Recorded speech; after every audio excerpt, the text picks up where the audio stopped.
Pomlad je pred vrati oziroma je že tukaj. Kaj je v vaši trgovini novega za ta letni čas?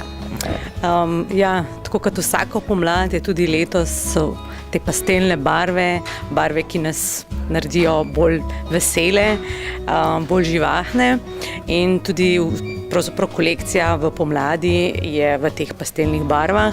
Vse te okraski in dodatni artikli za okraševanje so v teh roznih, svetlo zelenih odtenkih in dejansko zapolnjujejo ne samo pomlad kot samo, ampak tudi velikonočne praznike v celoti. Kakšna posebna ideja za veliko noč? Idej imamo res tukaj neznano veliko.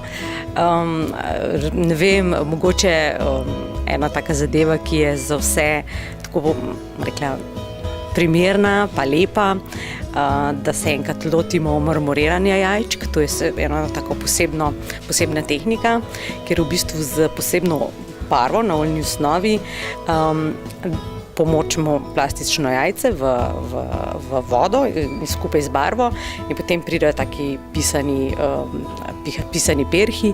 Potem ena od stvari, ki je vedno zelo popularna, je dejansko filcanje, ko jajca sfilcamo in pridejo v bistvu, če smem, nekaj takega podobnega. In to je vedno zelo aktualno in tudi zelo preprosto za narediti.